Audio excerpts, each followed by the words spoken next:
Good morning. I believe we are live. I'm running a few minutes behind schedule, but thank you all for joining today. Welcome to the Board Gaming Breakfast. I am just pulling up my tablet really quick and then we can get started.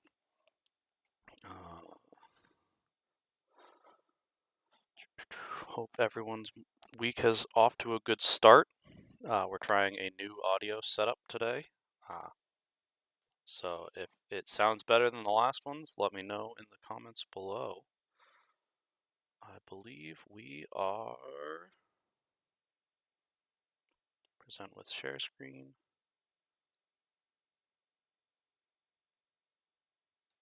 We are good. Good morning, everyone. Welcome to Board Gaming Breakfast. If you're here for the first time, thank you for stopping by. Board Gaming Breakfast is a 30-minute segment that I like to do every weekday morning, where I'll go live and share the game of the meal, which is a game that is, for one reason or another, stuck in my head from a mechanics standpoint. We will then move into taking the game of the meal and spinning our wheel of mechanics to do a 5-minute brainstorm of how we might add the mechanic that populates from the wheel into the game of the day. And then we will wrap up by doing a design blitz where we are prompted with a game idea from a random game generator. And we'll have 5 minutes as well to design a game around it. And at the end of each of the design segments, I will wrap up with concluding what my next steps would be. And from there, I would talk about what my next steps would be to quickly get it to the table and test if the concept holds weight or not. So with that being said, let's jump right into it. So the game of the day, or the game of the meal for today, is Ark Nova. So Ark Nova is, the theme of it is that you are building a zoo and you are working with this action mechanic system, and the first person to cross their 2 scoring markers will trigger the end of the round, and then at the end of the game, whoever has the most points wins. And so the mechanic that I'm fascinated, there's 2 parts of the game that I'm very fascinated with, that I find to be tasty game mechanics. And so we'll show off the player board first, and if you can see under the player board, there's these 5 slots. And under those 5 slots, you'll have 5 action cards. These 5 action cards are the 5 different actions that you can take in the game. And so how this works is you'll have each set up under one of the slots, and when you take that action, based on what slot it is, gives you the strength of that action. So if we took the association action from the 4 slot, we would be able to perform this association action at a 4 strength level. So I won't get into the full playthrough of the game, but this cycling of cards, because once you're done taking that action, it will move into the 1 slot and shift the 1 through 3 action cards up 1. So the longer that you wait and don't take an action, the stronger it will get. And so this conveyor belt of actions is a really cool puzzle, in my opinion, to play throughout the game. It also, because there are only 5 different actions that you can take in the game, makes the game very teachable to people that have never played before. The second mechanic that I find really cool also ties in with these action cards. And so there are 4 spots within the game that you can see 2 of them on the player board. Whenever you cover or reveal one of these flipping symbols, you'll have the opportunity to upgrade one of these 5 actions. So each action can be flipped over to have an upgraded bonus to it to make the action slightly stronger. Morning, Michaela. Honestly, the audio, I'm glad that you liked the audio for today. We might keep with it. I'll have to fix my runny nose. But for the upgraded actions, it gives a ongoing better power to it. So the normal sponsor allows you to either play 1 sponsor card from your hand at the cost, or you can break, this is the timer for the round, to get money for this. Like, so if you took this action at 3, you would move the break timer 3 and get $3. Once you've upgraded it, when you take the sponsor action, you'll get +1 to the level that it's at. So if, again, we took this on the 3, you'd be able to take a sponsor action of 4 for that same strength level. Or when breaking, you get double the amount of money for the strength that you break it at. So these aren't game-breaking actions per se, but as you upgrade the action cards and are able to take that action more frequently, you're stretching the ability of how strong that action can be, and over time becomes very useful. So to recap, these action card systems of the conveyor belt on balancing the longer you wait to take the action, the stronger it is, and having the ability to choose which actions you want to upgrade throughout the game are what I find to be the tasty parts of today's board game for the meal. So with that, we will pull up our spin the wheel. And so for those of you who are new to this, we have our wheel of game mechanics that we will spin, and whatever populates for that, we will be tasked with trying to brainstorm how we might add that mechanic into today's game today. So we have, for those that can't see, we have a closed economy auction. CD. Oh, we're still in blue. That's okay. Closed economy auction.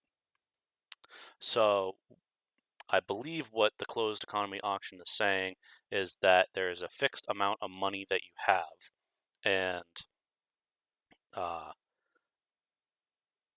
the auction portion of the game would be bidding to win something. So without allowing my brain to ideate ideas without the timeline or without the time constraint, we will take our timer and we will set it to 5 minutes. So we'll have 5 minutes to brainstorm how we might add a closed economy auction into Ark Nova. So I have two initial brain thoughts of, in the game, there is this track that the break teacup or cup is at. And so my first thought is that whenever it triggers the end of the round for you to get your income, there could be an auction here, or you could have potentially a market of cards at the beginning of the round that are unique player powers that you could swap out your animal action or building action for, but you animal or sponsor. I don't think I spelled sponsor right. I think that's an S. Sponsor. And then we have Michaela saying bidding for animals, and then she's got a fun little cat emoji. Maybe in the comments, Michaela, if you could describe how you would bid for the animals, we can recap at the end of the breakfast with how that design might be. I'm going to continue with the two separate thoughts that I have for the next 5 minutes, or I guess at this point it would be 3.5. So potentially when the cup gets triggered for income, on the game board you have, I believe it's 5 or 6, there's an open card market that when each break is triggered after you gain your income, you would bid on the cards that are in the market row. And so based on, say you got $20 for income, maybe it would be a blind style auction, or you would go one by one bidding for cards, where it's like, okay, I'm going to do $5 for this one. Player 2, it could be Michaela in chat. Maybe she really wants that card and goes $6 dollars for it, and we'll go around the table till everyone's passed, and then that would be Michaela's card, and then we go on the next one. And so instead of, and you probably would bid on the next 3 cards. Normally these would get discarded in Ark Nova. You potentially could have a fixed auction for having the opportunity to to bid for those in the market row before they go away. So that would be one way of adding a closed economy auction to Arc Nova. The other is that so you have those 5 actions that you get to take in the game. So maybe there is a deck of modified action cards. So potentially there would be, maybe for the animal one, there would be a discount cost if you're playing birds with your animal action. And so at the beginning of the game, with everyone starting with $25, you could bid on which cards you want to upgrade and swap out from your basic cards. So for maybe because we're on the animal one, maybe there's 2 or 3 different ones that have different animal criteria of discounts or give ongoing bonuses every time you take it.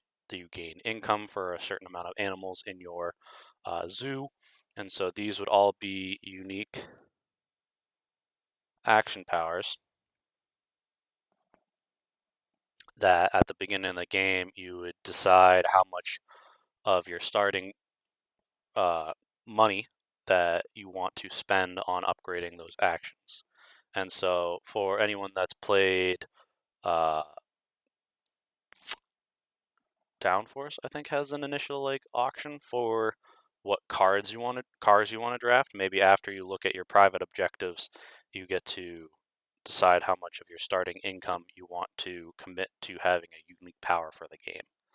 And so we are at 10 seconds from time, so I'm just going to pause it there to recap the 2 potential ways to add a closed economy auction to Arc Nova would either be adding it to the income, like when income is triggered by the break track, you would get to bid on, maybe we'll make it the 2 cards that normally would be discarded. You get to pay some of your potential income to bid on cards that would be going away. Or another way to add an auction to the game is at the start of the game, you could have unique powers that would upgrade these action cards or give them a minor tweak that would adjust your play style based on what your hidden objectives are or your potential conservation goals that are out at the beginning of the game, or even if there are certain abilities that would play around your unique zoo enclosure.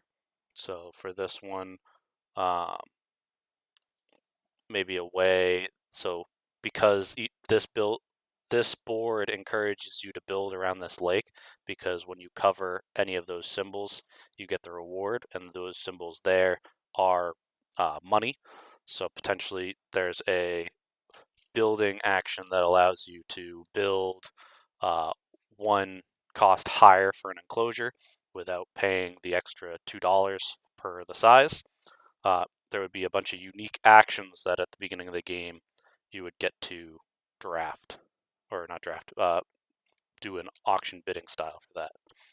So the next steps that I would take to test either of these concepts would be to, the next time we're playing Arc Nova, the top idea of this auction bidding from the income, I would write down that house rule for all of the players to be able to visualize, and I would probably put some sort of sticky note around the break track so that when we are taking income, that would trigger a reminder for us to conduct and try out this auction phase. So that would require very minimal prep work to see if that concept would even work. The way that I would take for next steps of these unique powers is I would probably do a fixed 30-minute brainstorm to come up with at least 10 different unique actions. I would do 2 per card. So like I would come up with 2 unique cards or cards for the card action. I would come up with 2 unique alternatives for the association action. I would do it for the building, animals, and sponsor cards as well. And I would keep the base premise of what the card is trying to do, but I would add some slight modifiers based on how the game plays to come up with 10 of those, and I would create I would probably just scan these cards in using my printer and bring them into a editing software like any of the Adobe softwares. My preference is Adobe Illustrator, and I would very crudely just put a bounding box and type on what the ability would be for the modified actions. And then I would print those out and do the same sort of thing. I would get consent from the players that I'm playing Arc Nova with next time if they wanted to test this unique actions mechanic. And all of that work would probably equate to maybe an hour's worth of just getting a crude concept up there for testing. But those would be my next steps to test if this house rule variant would be even hold weight for uh, imprinting on Arc Nova. Arc Nova is a great game, and I don't know that either of these mechanics would even come close to how the game plays already. I think the game plays very well and is very streamlined. It doesn't need either of these, but those would be the steps that I would take from this brainstorm session to see if those ideas worked at all. So with that, we have come to the last portion of today's breakfast, where we will get to a new screen on the iPad or the tablet, and we will pull up our game generator. So for those of you who aren't familiar with this, this is on letsmakeagame.net, and it has this idea prompt where it will give you an output of 4 different criteria to, I think we had something like that yesterday. So it'll give you a genre, a rule, a setting, and a theme. So the genre for today's brainstorming is sports simulation. The rule is safe in the dark. The setting is zombie. And the theme is battle of wits. And so I will again start the 5-minute timer for us to do a quick brainstorm on how we might bring this idea to life. A zombie sports sim, yeah, this this will be a fun one to design around, Michaela. For anyone who's not familiar, Michaela is my fiance, and I like to refer to her a lot because she is my primary gaming partner. And so we got sports sim, safe in the dark, zombie, battle of wits. So Michaela, do you have an idea for what sport you want us to design around today? Laser tag. Oh, okay. We'll do a laser tag paintball style um, brainstorm. So we have our player board, and so potentially we have these zones that are in the dark. And because we are zombies, we probably don't have the ability to see in the dark that well. And for this design, we'll just pretend that we don't have the ability to smell flesh either. So potentially to make this setting level is we will have everyone be a zombie, and so it will be zombies looking. We'll pretend the setting is that after the zombie apocalypse, everyone's been converted into a zombie, and so this is life after the apocalypse where you are just living as a zombie. um, so we have our dark spaces on the board, and this potentially would be a hidden information style game. I think hidden information is a way to uh, implement that battle of wits style, and because it is laser tag, you would potentially have a um, maybe the tagger has some sort of laser pointing tool that they're going to direct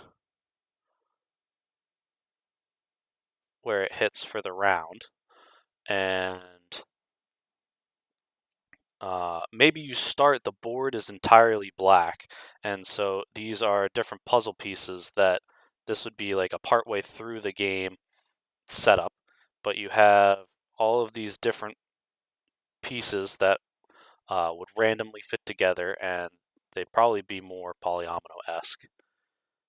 And the first round, it'd be a dueling game, and so you'd have one person with an actual laser pointer that or something that potentially unrolls, and everything that the laser touches then gets removed, and the person on the opposite side then has, so maybe they have their little screen that mimics what's going on up here.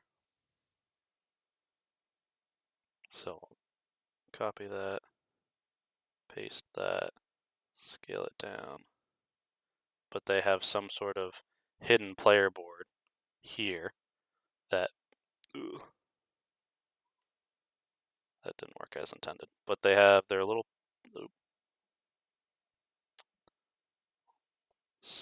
apologize for the wonkiness of me still learning my drawing tools.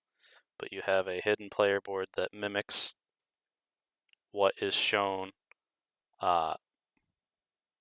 in the main screen, and they have little player pawns that they're trying to keep safe in the dark.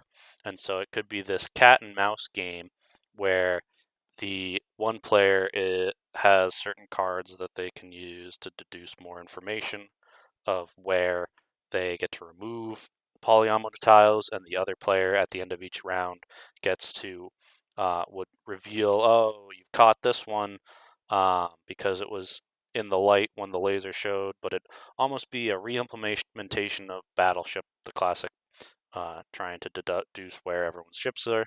But you have your 3 to 5 zombies on your player board, but it's actually using like a line of sight, either something that unrolls, so it's almost like a fruit roll up, where you'd set it and unroll it, and wherever it covers, you'd remove those polyomino pieces, and you maybe have a, oh, so that's the timer, so we'll finish that thought. You potentially have a set number of rounds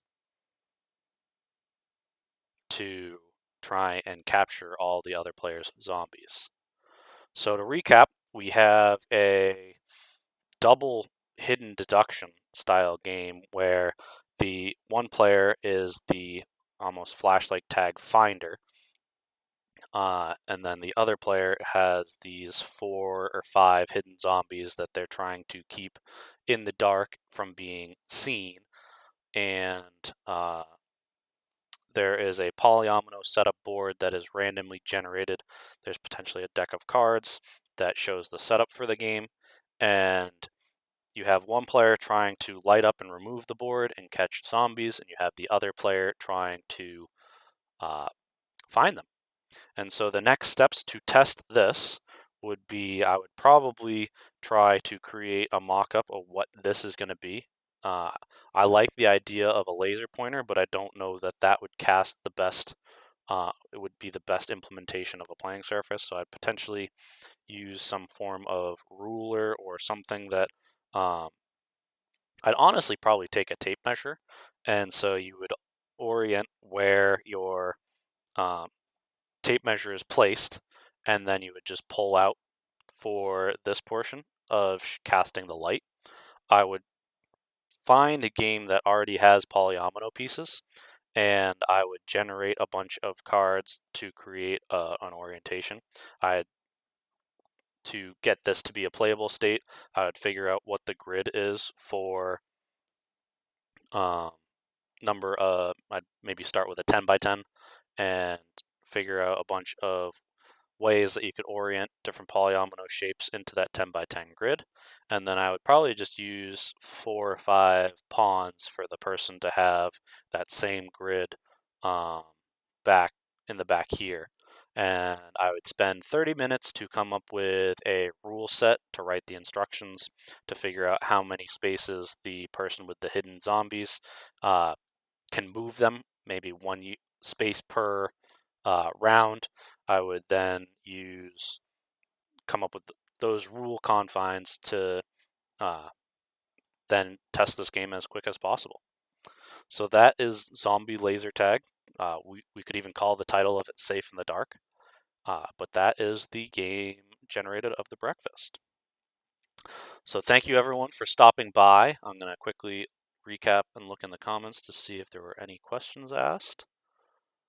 We got Michaela being very active in the comments today. Thank you for that.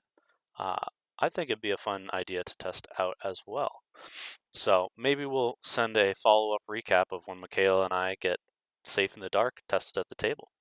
But with that, we'll wrap up Board Game Breakfast today. Thank you everyone for stopping by, and for those that follow up and watch later, let me know in the comments what you think of any of the ideas discussed today, or if you have any ideas of your own that you think would be a fun way to implement auctioning into Ark Nova, or you had your own idea for the sports sim Safe in the Dark zombie battle of wits idea prompt. Continue the conversations in the comments below, and I'm happy to get back to you. So with that, I appreciate everyone's time, and I hope you have a great day. Bye-bye.